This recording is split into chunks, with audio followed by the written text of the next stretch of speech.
Hello and welcome to another episode of Boundless Body Radio. I'm your host, Casey Ruff, and today we have another amazing guest to reintroduce to you now. Brad Kearns is a returning guest to our show. We interviewed him back on episode 24 in November of 2020. Brad is a New York Times bestselling author, Guinness World Record setting professional speed golfer, former national champion and top-ranked professional triathlete, and current third-ranked high jumper for his age in the entire world. He has written 20 books on diet, health, peak performance, and ancestral living.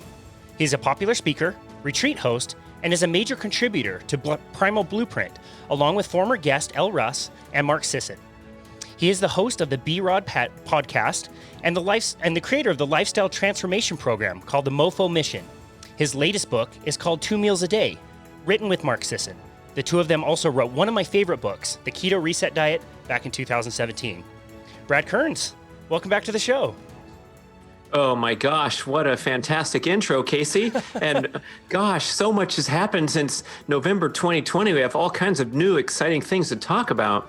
So that's exactly where I wanted to start with you. I've got a piece of life wisdom advice. Being such a young whippersnapper yourself, I figure you could stand to use some life advice. But sometimes in life we get layups. I call them layups. Matthew McConaughey calls them green lights. It's just kind of areas in our life that we can find where we can kind of coast through. We don't have to push so hard. Everything's maybe done for us. And I found through podcasting, if you simply invite the same guest back on the show, you get a layup because your introduction is already written. You just go back to that last introduction and pull it back out, use it again, and that part's done. And you get a layup. Well, that doesn't necessarily work for you, my friend. You have accomplished way too much this last year. I had to rewrite the entire thing all over again, so you actually caused me more work.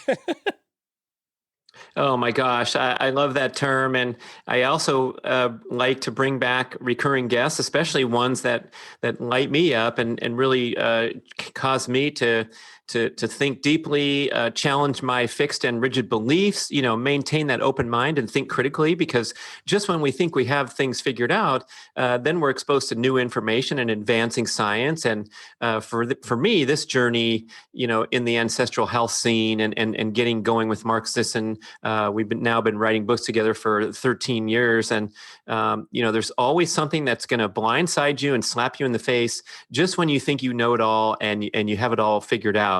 And so that's kind of that's where my head is at these days, is trying to maintain an open mind and always try to be better and improve myself. And that might mean departing from, long time practices or tweaking them constantly. And I think Mark's been really acclaimed for this guy who's willing to change his mind, even though he's one of the big leaders of the ancestral health scene. And we've almost fielded almost zero criticism from people saying, hey man, in your other book, you said that, big piles of vegetables were great, and now you're talking about this carnivore thing. What kind of freak are you? It's more likely that we get comments, people saying, I appreciate your open-minded approach and your inclusive approach, and putting it back to the individual for doing testing, refining, and going by personal experience and personal preference, rather than getting hit with dogma and heavy-handedness, which I think we all have plenty of. We've been exposed to plenty of that every single day. And it's like, enough already. Let's let people make decisions for themselves. But I'm also trying to walk that tightrope and also be someone who, is encouraging of putting some rules and guidelines and standards and some accountability in place, because we're such freewheelers now. We have incredible opportunity for nonstop entertainment, distraction, indulgence, luxury, decadence, and it's getting to be a little disturbing, especially when we look at the disease patterns of the modern human and the escalating rates of type 2 diabetes. My friend Doug McGuff, who wrote Body by Science. Amazing. And, he's amazing. Great, leader in the fitness scene, as well as being an actual emergency room physician dealing with real people every single day. And I love people who are out there on the front lines and can also, work in theory and science and all that. And so I listened to what he has to say. And one of the stats that he cited in the book Primal Prescription that he co-wrote was that if the rate of type 2 diabetes continues at its current track, it will bankrupt the United States Treasury by the year 2060. because the cost of caring for a type 2 diabetic is so high. And we can keep these people alive for so long now with the drugs and the treatments and the interventions that are extremely expensive. So, you're going to get diabetes and live for another 10, 20, 30, 40 years, unlike however long ago when, that was a pretty much of a death sentence. And so that's a little harrowing that if we don't turn the corner and make some sweeping societal changes, we're going to be brought down by health and disease and dysfunction. So, Wow. I want to be someone who's skating free of that and kind of looking elsewhere besides just following the beaten path into disease and accelerated decline. Wow. And that book was written a few years ago, right? Didn't that come out in like 18 or 19? I mean, it's maybe even older than that. So, who knows how we're doing since that stat was thrown out there. Oh my God. Yeah. Way worse. Like 2020, like everybody just went way backwards. Like, yeah, that's an insane statistic. And it's certainly something we can see all around us. I want to talk about some of your recent fitness journeys. You have always been in tremendous shape and have taken care of yourself. And you are starting to focus a little bit more now on not just being good or great, but being optimal. And I would love to hear about your journey into optimal. And boy, you're looking as lean and shredded as I've ever seen you. It's pretty cool. Oh my gosh. Well, it's been a real life journey, and those who enjoy my podcast, the B.Rad Podcast, you can search for an episode called "The Fatty Popcorn Boy Saga" that I recorded a while back, and I was talking about myself and realizing that these wonderful habits and these celebrations and behavior patterns can easily turn into habit. And for me, it was making this evening bowl of popcorn, which I started to make. I think we were on vacation with family, and everyone loved how I drizzled the lemon flavored olive oil on top of all the melted butter and the salt. And it turned from a treat or a celebration to, hey, I think I'll make some more tonight. Hey, I think I'll make some more the next night. And so it turned into like a fixture, a post-dinner binge. And when I get a bowl of popcorn in front of me and I've denied myself, such indulgences for many years, oh my gosh, I just stuff it down my face. I can't stop. And so I stepped on the scale one day and I saw a number that I'd never seen in my life. I think it was 172 pounds. And I always consider myself, I look at my driver's license, I think it says 165, which I've been for, 25 or 30 years without fail. And it's like, wait a second, this is not me. What's going on here? And so the fatty popcorn boy had to kind of do some immersive journalism, all the stuff I'm talking about and blabbing about in the books and the articles about losing weight and making good decisions with your diet. And so I had to become that guy who had to turn the corner and get rid of some of these slippery slope habits, especially the consumption of hyperpalatable food. Rob Wolf talks about this so nicely, where these combination foods where you're combining sugar, salt, and fat, and popcorn is a very good example. So is ice cream, cheesecake, all the real treat stuff. When we do that, we kind of hijack the pleasure center, the dopamine receptors in the brain, such that these foods literally become addictive. You can't stop eating them because they're so delicious. You probably know Dr. Ted Naiman, co-author of the protein to energy ratio diet, the PE diet. He's talking about how what's really happening when we overindulge on these treat foods is that it's a futile attempt by the brain to get the true nourishment that it actually craves, which mainly is protein, because protein is that survival necessity. We need to get enough protein or we're going to be, we're going to waste away and die. And so we have a very, very strong human craving to obtain our daily protein requirements. Most people have no problem with that, right? But the problem comes when we need to consume 3,000 calories of junk just to extract the 147 grams of protein that's going to help us survive and thrive. So when you have this high protein to total energy ratio diet, in other words, you're sitting down and you're having a delicious 5-egg omelet in the morning, or you're making a protein smoothie if you're an athlete, and then you're having a delicious steak and you're eating the organ meats and the nose to tail and the bone broth, you are so satisfied and you're getting all your basic survival and performance and recovery needs met that you're not going to, need to stuff your face with popcorn. And so it was a nice recalibration to realize that when we can emphasize the most nutrient dense foods on the planet and have those as the centerpiece of our diet, it's really going to keep us in line, and we're going to naturally back into optimal caloric intake, reaching and maintaining ideal body composition. And I think a simple takeaway insight is someone could think about, have you ever overdosed on an omelet?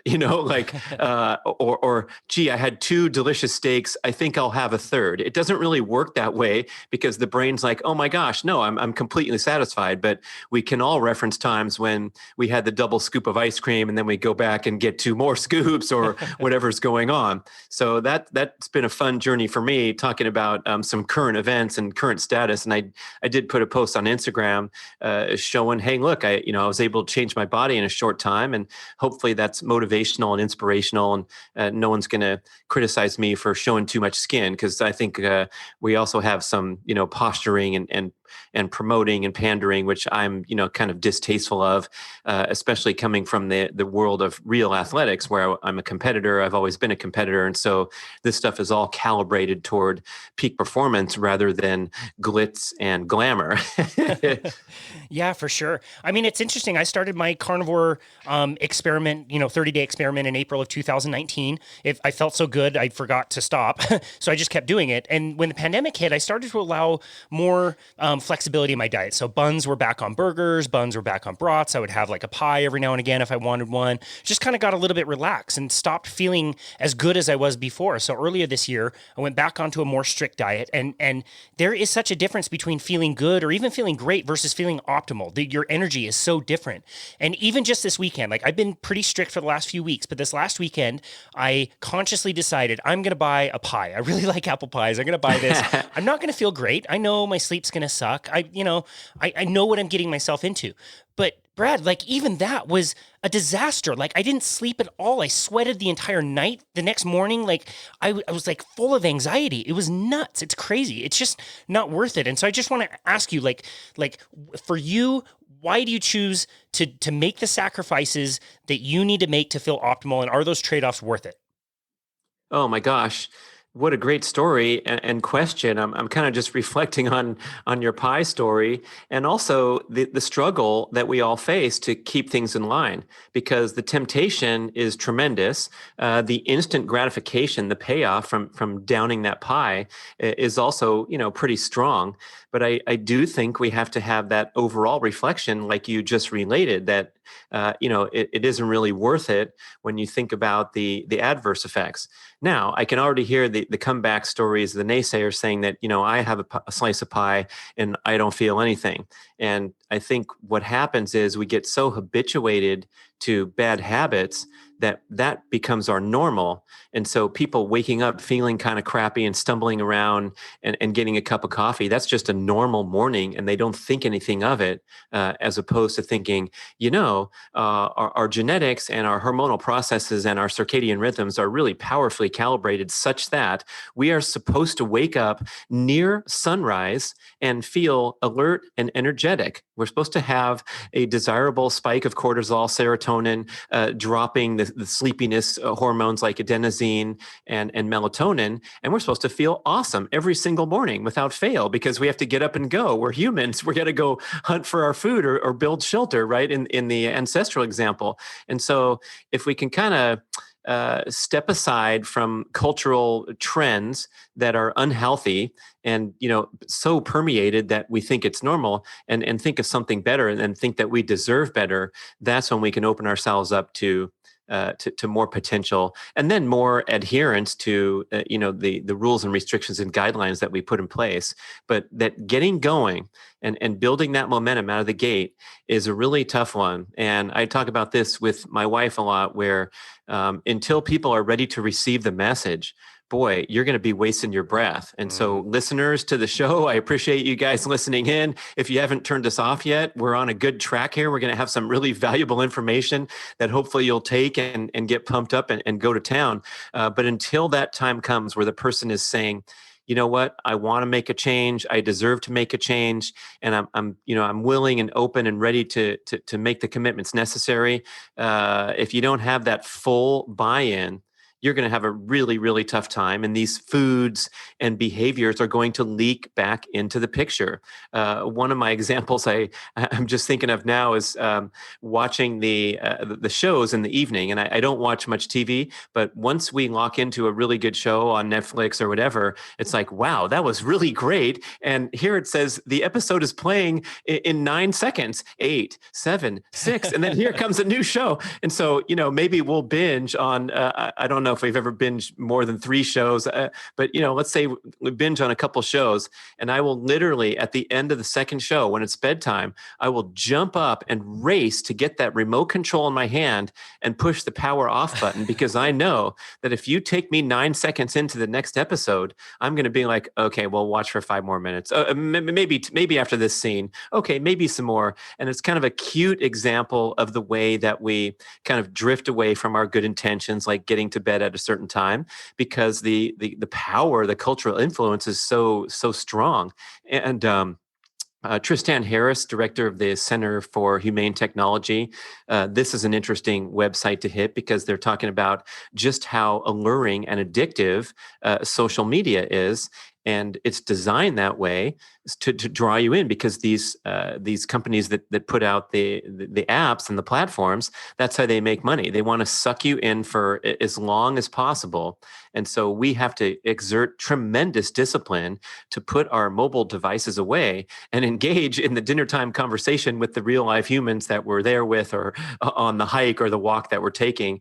And, technology and advancement of society is great, but I am seeing, especially at my age, when I lived half my life without mobile technology and without the internet, boy, it's really different times now, where this stuff is constantly hitting our brains, and it takes so much discipline just to get some freaking work done, rather than hitting over to YouTube and watching high jump instruction videos or Olympic highlights. And one would argue, like, most people are not going to YouTube for those videos. That's at least a helpful pursuit of some kind. Yeah, you're absolutely right. I mean, just turning off the notifications on my phone for social media has been a really powerful way to reduce my time, because otherwise I'll just start doom scrolling Twitter and like get pissed off at everybody for no reason. It's so stupid. So dumb. Yeah. I'm curious, you're always working on stuff and improving and refining, like you said earlier. I'm curious to know, what are some of the latest techniques you've been able to leverage with yourself, with the people you coach, for things like performance and fat loss, and what most people are kind of chasing as far as optimizing their own health and fitness?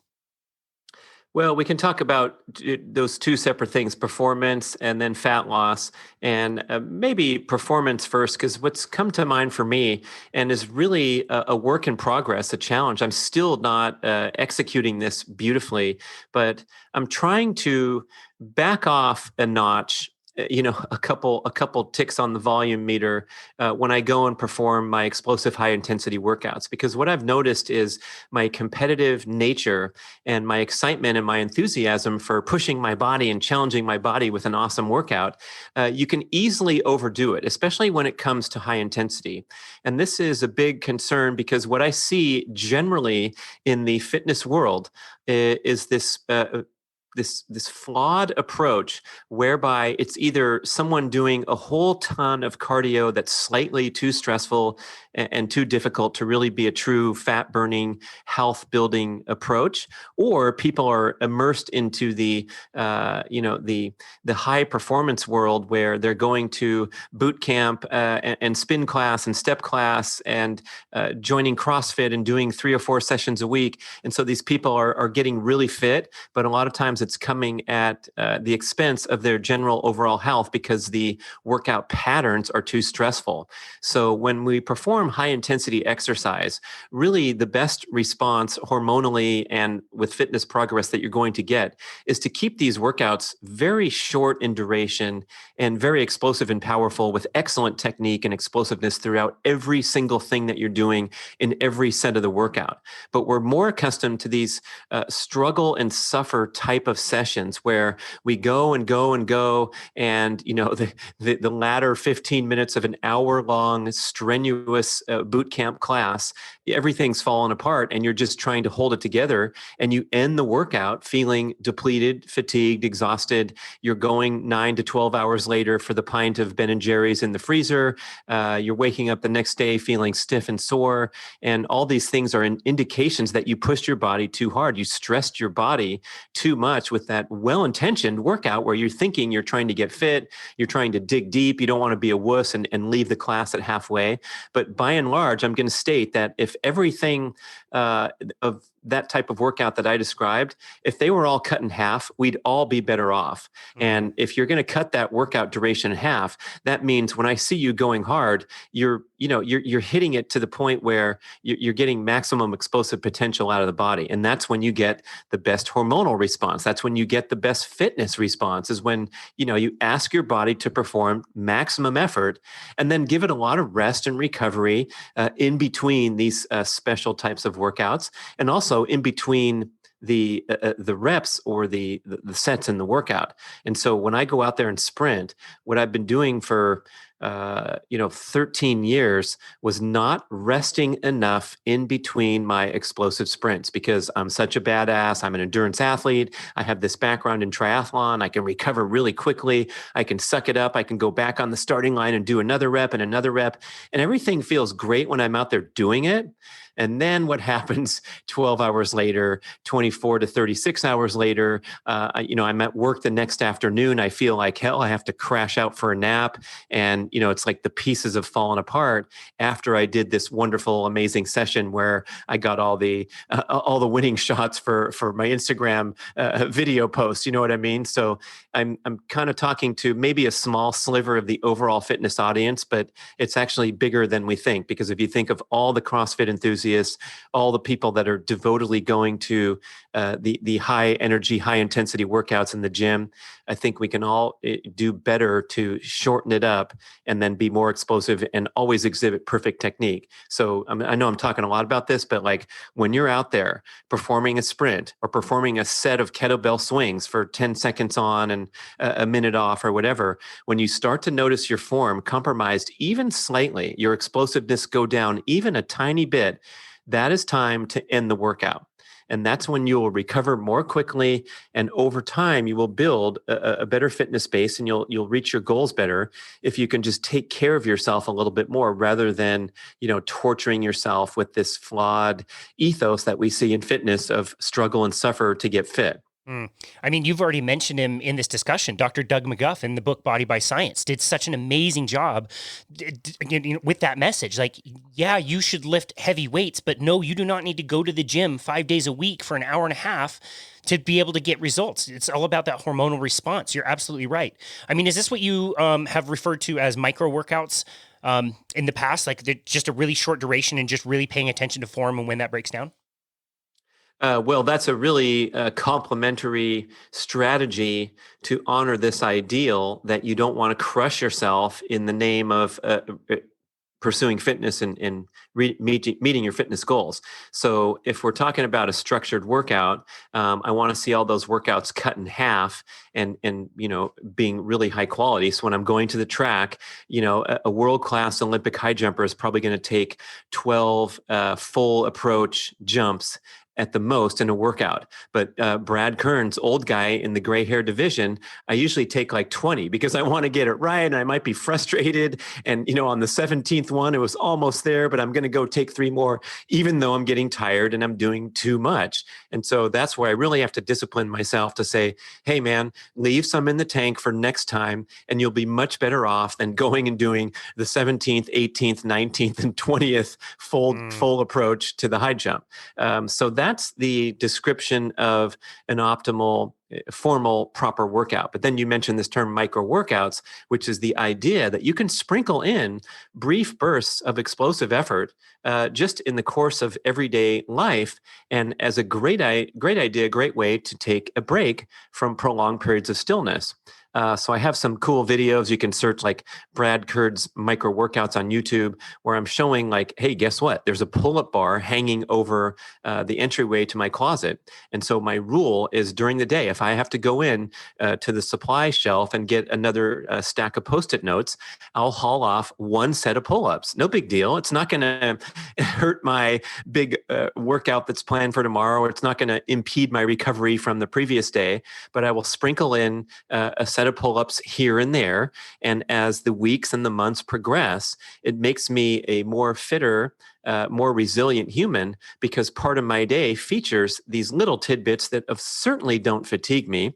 They're certainly not in the danger zone of, a workout that lasts too long and you did too many sets of pull-ups and then you hurt your elbow, which has happened to me several times. Yeah. And so that's where I like to position that, is like, go a little kinder and gentler on your formal workouts, and then sprinkle in some micro workouts that will actually make you more resilient for the times when you do head to the gym or go out there and do something serious. My favorite example is if you're even in a cubicle and you don't have much room or many implements around, you don't have the pull-up bar that Brad mentions, just go down and do a set of 20 deep squats.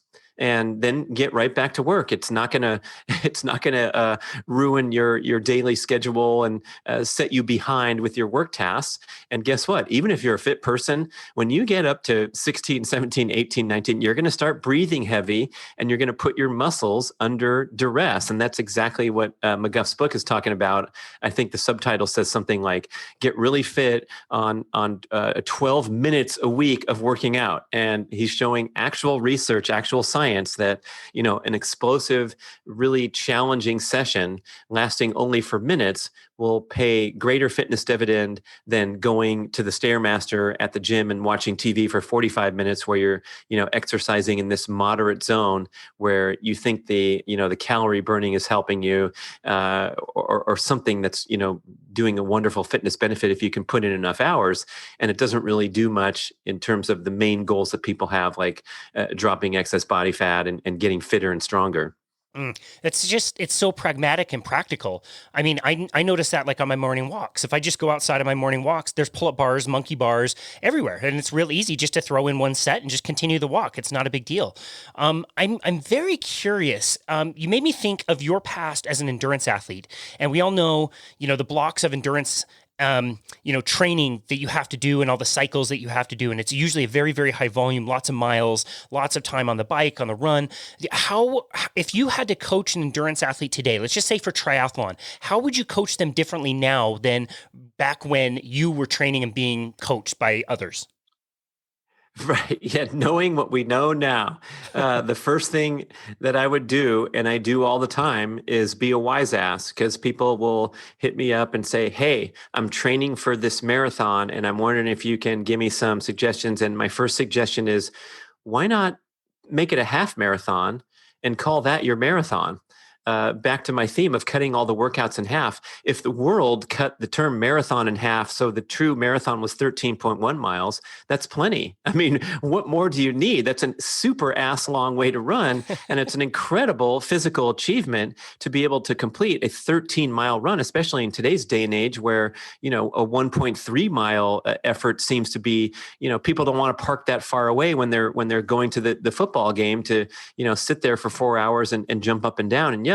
So the socialization and the marketing message that these extreme endurance events represent athletic excellence and tremendous achievement, I want to second guess those for a moment. Same with the Ironman. The Ironman is a ridiculous, it started as a bet between drunk Navy guys of which was the toughest event in Hawaii, the 2.4 mile rough water swim, the bike around the island event, which was 112, or the Honolulu Marathon, 26 miles. And they put them all together. And then, this momentum of history and tradition.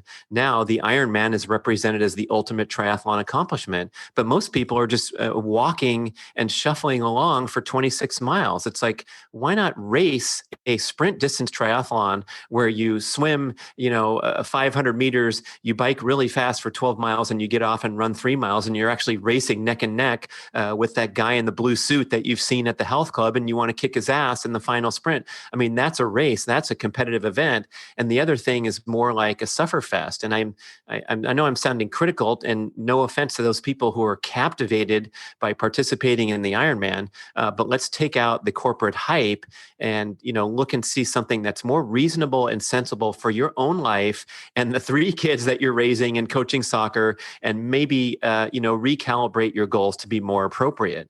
And just as an aside, before I answer the question about how would you train for endurance, because there is a good way to do it, what I've done in my own life is try to align my athletic goals and evolve my athletic goals to be more of a better fit to my lifestyle responsibilities, my age, and my most overpowering goal of longevity and aging gracefully, rather than accelerating the aging process. So when I was a pro and traveling around the world and training like crazy and competing on the triathlon circuit, I was accelerating the aging process dramatically. I did it for 9 years, and I probably aged 15 to 17 years in that biological sense, where I became an old man from doing crazy stuff between the ages of 20 to 30. And so now I'm trying to unwind and reverse that damage and do things that will help me transition through my 50s decade and my 60s decade and my 70s decade, more gracefully, and maintaining explosiveness, muscle mass, immune function, all those things that you lose when you're going to the extremes with endurance training. Okay, so if someone insists, and I like using that word, if someone insists on doing a marathon or doing the Ironman, there is a way to do it in a healthy manner. The Primal Endurance book and online course talks about it in detail. I mean, that's the centerpiece theme, is like, look, if you guys insist on doing this, then we're going to tell you how to do it right. And I think the main one is that you want to emphasize aerobic development with workouts that are very comfortably paced relative to what we see most people doing in training when they're preparing for marathon, ultra distance, triathlon. And so everyone needs to slow the ass down and kind of model what we see with the elite athletes of the world. The elite athletes, in many ways, train relatively less stressful manner than the average recreational enthusiast. Yes, they're going much faster. Yes, they're doing more mileage. But for an elite, an easy 10-mile run at 6-minute pace would be the equivalent, if you want to do it metabolically or by heart rate, or heart rate percentage of maximum, amount of lactate developing in the bloodstream, whatever, that would be the equivalent of the average person going out and doing a 2 or 3 mile jog walk. But most people think that's worthless. And so they're going to go do an easy 6-mile run on their easy day after their hard 20-mile run. And everything is way more stressful because they're not in an elite condition. And these things take their toll. And so, going out there and jogging 6 miles, that's a very difficult physical achievement that requires recovery. It's going to stress your body, especially if you're exceeding the proper aerobic limit of your heart rate, which Dr. Phil Maffetone is the leader on this message. He's awesome. And the calculation is 180 minus your age in beats per minute. And the vast majority of your cardiovascular exercise should be at or below or well below that number. But unfortunately, people will put on their first heart rate monitor or get their smart watch and be heading down the street going, well, I feel fine, even though my heart rate says 147, so I'm just going to carry on. But what's happening is that it ceases to be a predominantly fat-burning workout, and you have drifted into the intensity zones that burn a greater and greater percentage of glucose and a lower percentage of fat as you exceed this magic number of 180 minus your age. And so it's kind of frustrating because it means you really got to slow down. You might turn into a jog walk rather than a jog and think, gee, I'm not as fit as I thought. But this is the true way to develop your aerobic system so that you can perform comfortably and last for a long period of time in an endurance competition or endurance training session without falling apart and getting exhausted, fatigued, burnt out, and notably going over and developing a strong craving for dietary carbohydrates to replenish your depleted energy levels and your depleted glycogen from workouts that are too stressful.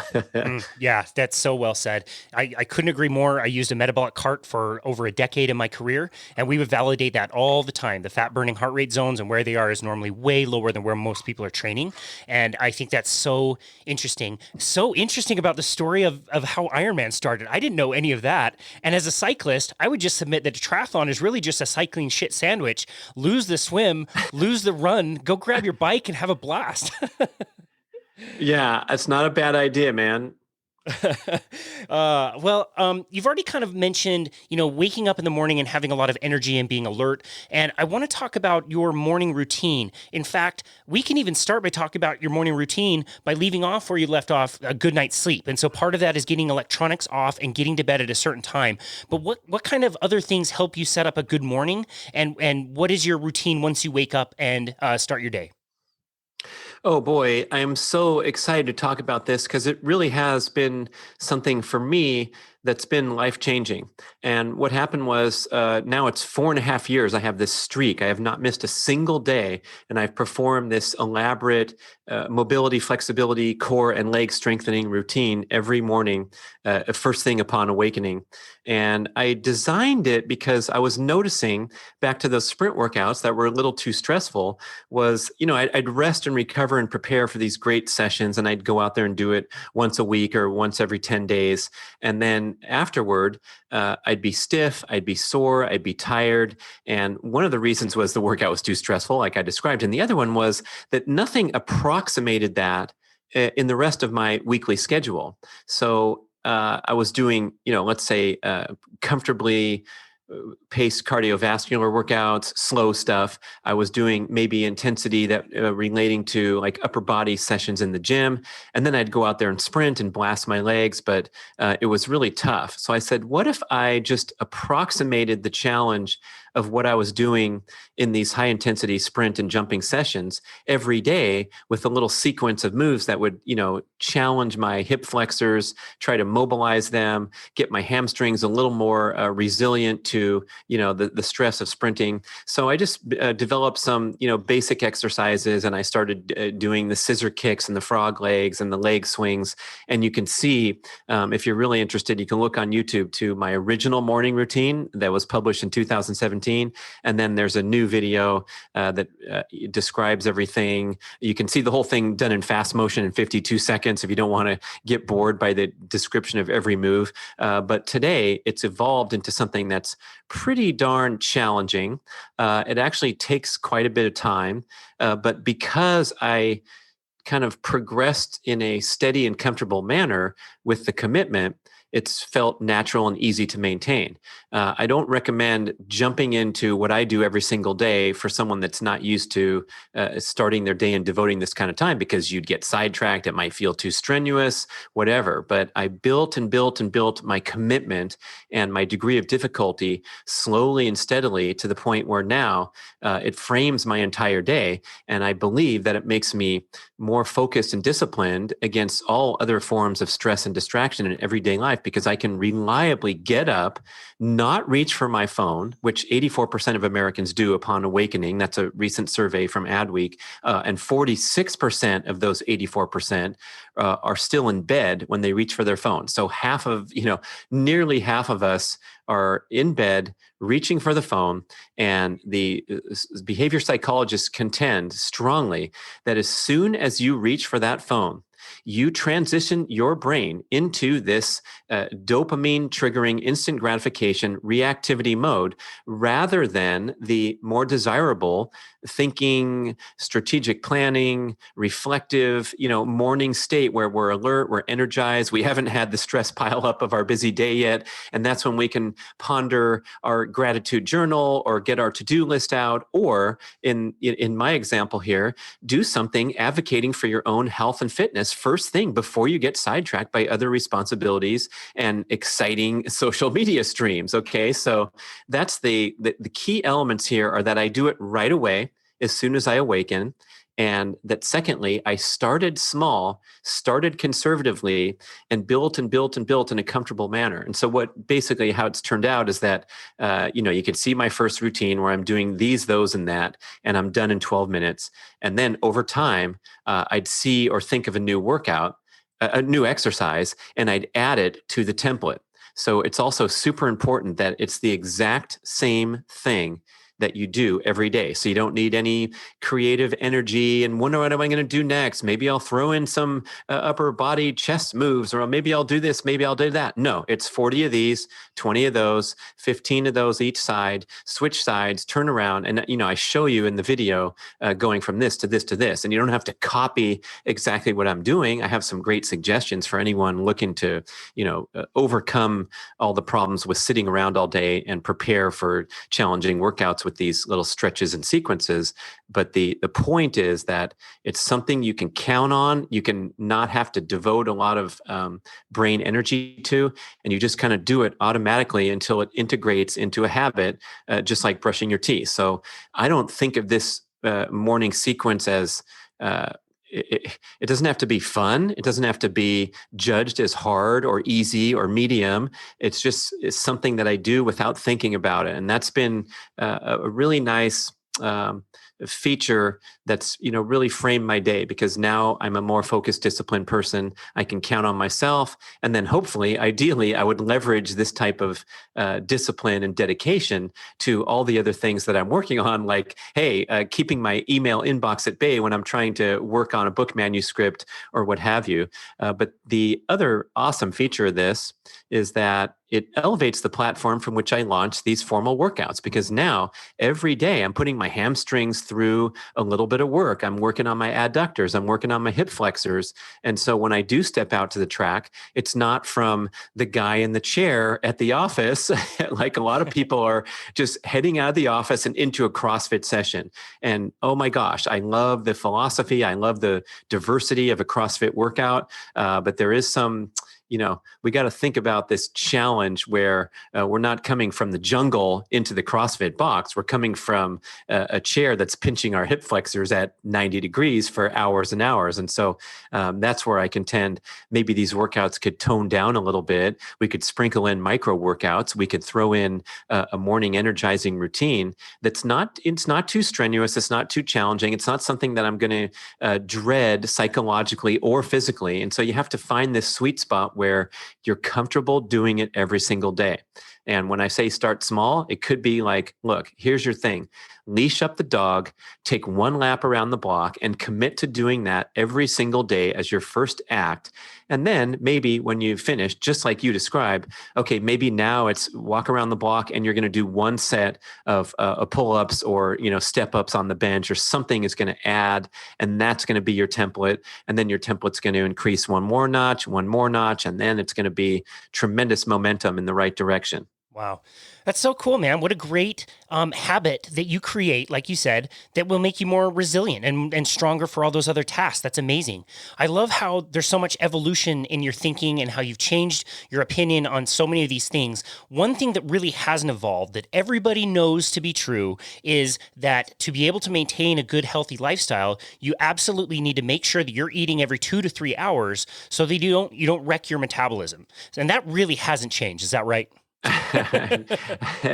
It depends who's saying it. Yeah, especially if you're selling powders or energy bars or something that you need to chow down. People selling supplements and snacks. What's interesting on that note is the individuality is really rising to prominence, to where you can't make a blanket statement saying, look, keto is the way to go. It's so healthy. Here's all the research, and this is what you should do.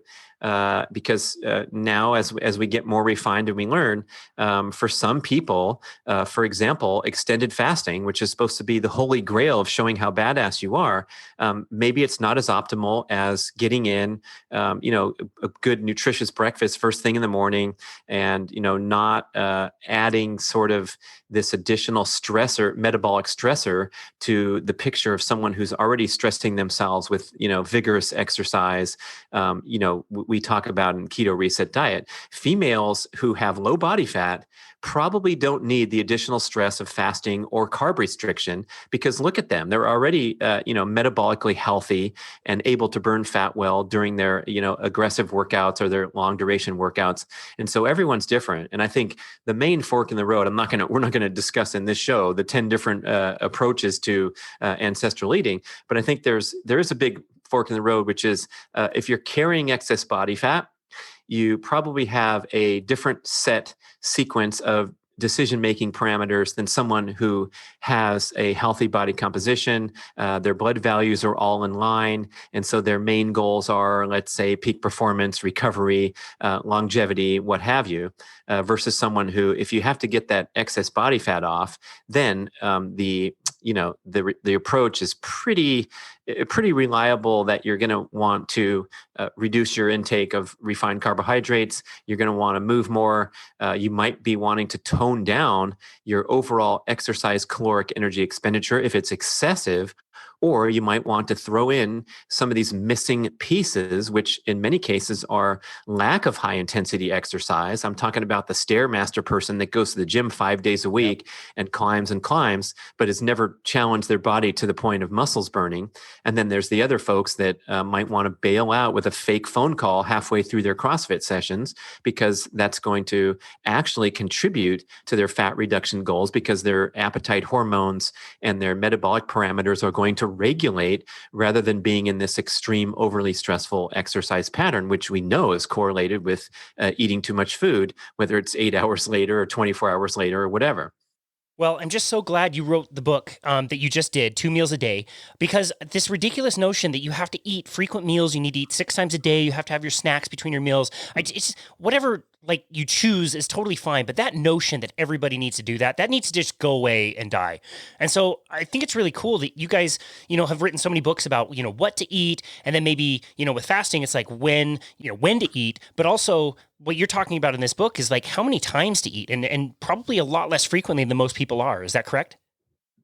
Oh, sure. I think we can, present a book to the broad audience saying, hey, guess what? 2 meals a day is probably a more sensible, template than the 3 meals a day, which is the cultural centerpiece. And guess what, people? That came from the Industrial Revolution, when we went into, factory life, where we'd have to get some energy first thing in the morning before going off to a day of hard toil and hard labor, hard physical labor. And of course, a midday break would be a great idea if you're pounding steel for 8 hours. And so then there goes the lunch whistle. And then, of course, you come home exhausted, tired. You are depleted of energy because you worked your butt off, and you're going to have dinner. And that's where we got 3 meals a day. We don't need that anymore. It's just like, sending children to school and forcing them to sit in a desk for 6 straight hours in the name of, education.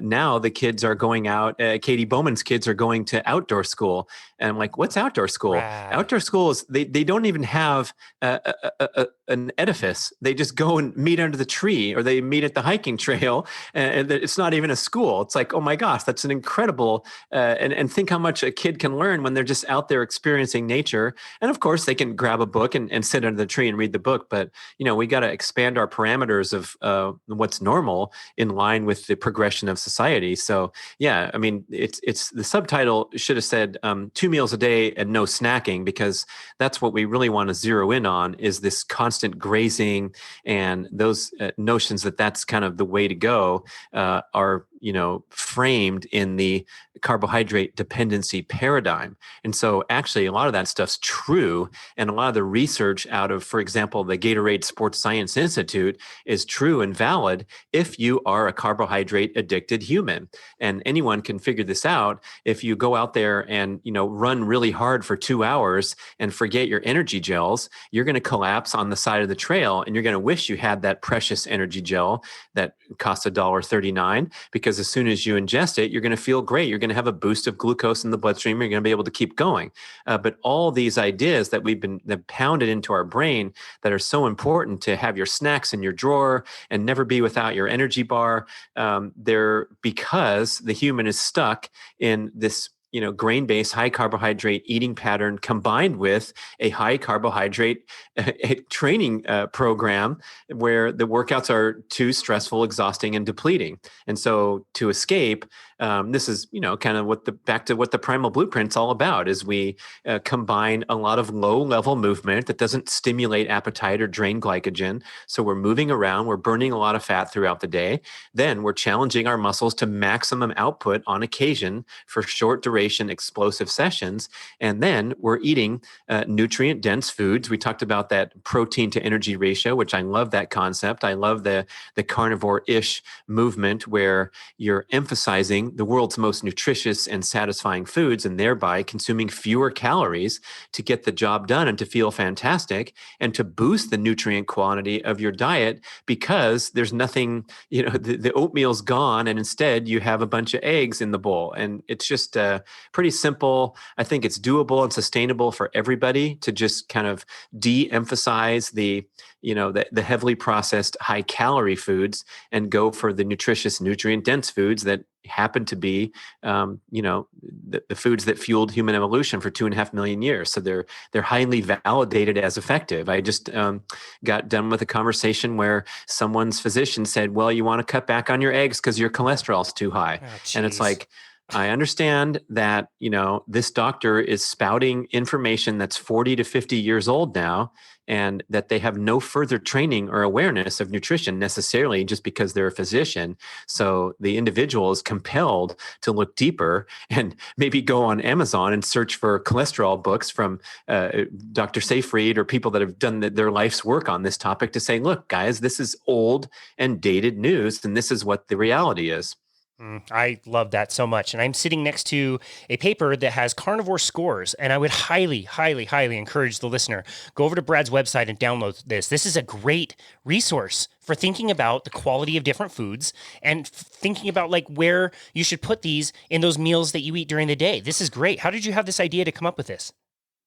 Oh my gosh, I got to give credit to Kate Kretzender, my co-conspirator there, and she was just mentioning offhand how she used the basic framework of this concept with her clients. She's had great success in her own life switching over to a meat-based diet because she had a lot of plant sensitivity, and so have many of her clients. And so that's kind of a separate issue, but people that have, a sensitivity to these natural plant toxins and they exclude them from the diet have wonderful healing and progress that they didn't even know the kale salad was making them hurt. And I'm one of those because I used to make this wonderful super nutrition green smoothie inspired by Dr. Rhonda Patrick and her stuffing down, these piles of kale and celery and beets and carrots into a blender, blend them up and then stuff some more down and then stuff some more down. And so I'm like, hey, that looks like, a way to get your greens every day.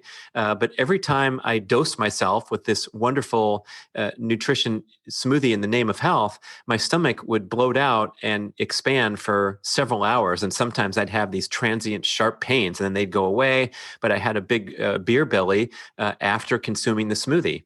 And my other super athletic, health conscious friend was kind of on board with me. He was making a similar product. And one day we were having a phone conversation and he said, oh yeah, my stomach bloats out just like that. Exactly the same. Yeah. He goes, but you know what? It's so healthy that it's worth it. And his comment stopped me in my tracks because I thought, if you're consuming something that's supposed to be healthy, it does not make any sense that it's going to blast your stomach out to where you're walking around with a bowling ball in pain until the process subsides hours later. It just doesn't make any sense to me. And right around that time, you mentioned the date of April 19. That's funny because I think it was March of 19 that Ben Greenfield published his podcast with Paul Saladino. And those two guys, the brain power in that room is off the charts. But I really enjoyed how Paul was so convincing in, kind of changing Ben's tone to embrace this idea that all the plants and the concoctions that Ben talks about all the time might not be necessary and might in fact be counterproductive in many ways. And so that was when I really opened up to the importance of being open-minded and thinking critically and listening carefully to what Dr. Sean Baker and Dr. Paul Saladino and Amber O'Hearn and Michaela Peterson had to say, because there could be a lot of people suffering unknowingly from the by and large foods that are, universally regarded as healthy, but might be causing little issues here and there. And so I too have made, I would say, a life altering, lifelong transition toward a animal-based diet, and getting this Carnivore Scores chart out there was a way to share with everyone to say, look, these are the most nutritious foods. I don't care if you're extreme vegan who, doesn't like this and doesn't like that. If you look at the nutritional profile of liver, it blows away the kale smoothie. It's just factual, right? And so if you're talking about wanting to increase the nutrient density of your diet, as it happens, you're going to be emphasizing a lot of animal-based foods like the oily cold water fish, universally regarded as the best source of omega-3, right? We have the pasture-raised eggs with all those rich nutritions, the choline and the vitamin profile that you can't get anywhere else. And so you're going to be loading up on this stuff. And by default, you're going to be drifting over into what you would call the carnivore-ish, animal-based, whatever. And then also on the chart, we have a nice presentation of the least offensive and most nutritious plant foods. In the case of people who want to have that varied diet and get their colors in, or they enjoy consuming broccoli or sweet potatoes or things like that. But I think there's going to be the necessity to test and refine and see what works for you, and see what stuff might be a little irritating or a little adverse circumstances for not worth the benefit that they offer. Well, it is such a great resource in that world. I mean, it's so easy to look down and understand. You have just taken me down this miserable and painful set of memories around nutrition. Like, I used to do those smoothies every single morning, all the gels on the bike, and needing the naps and the crashes and all the meals and snacks. Man, I would never go back to any of that stuff. It's weird to even remember back to it. I'm curious to hear, what are you working on for the future? You always seem to be busy working on something. Oh, thanks. Well, I'm so excited about this morning routine that I'm putting it into a ebook and digital course, so I can help people step by step with a full immersion to get this going and put it into your life. So that's kind of a fun project. And I'm also working with the folks at Primal Health Coach, and we're developing a fitness specific certification program. So there's the health coaching program that exists now. We have a lot of graduates and a lot of momentum there, but there's so much to say about fitness. So for me, it's been really fun to do a deep immersion into the research and see what's popular out there, and also kind of broaden the perspective about fitness. Because when we think of a personal trainer and a fitness certified coach, they're basically very good at knowing how to work through the machines and do the deadlift properly, and maybe to train for a 10K or what have you. But that concept of fitness needs to broaden such that we are fit for life, and we also understand the distinction between fitness and health. Because some of the least healthy humans on the planet are the bodybuilders. That's widely regarded and acknowledged, that these guys look good on stage, but they're a wreck in so many ways. And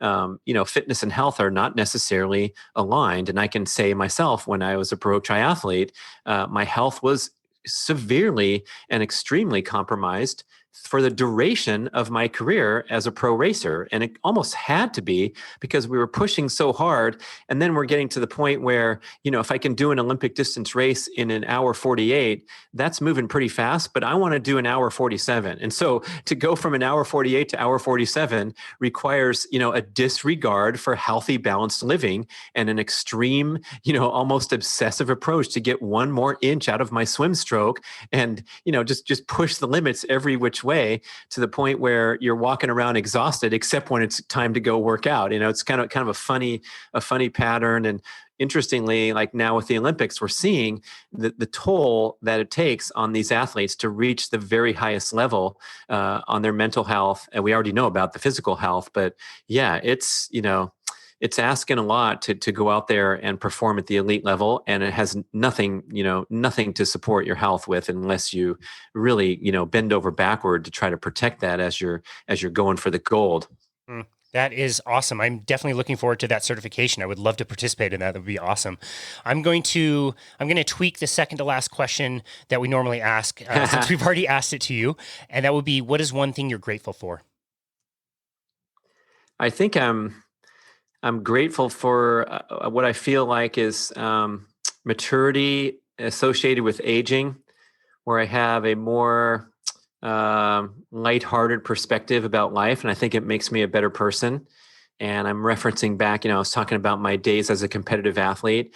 I was really worked up about the whole scene, and it was very important to me. And I wanted to win. I wanted to get recognition and all that stuff. When you look back now, it's so funny to see, how things were life or death back in the day and back at the time.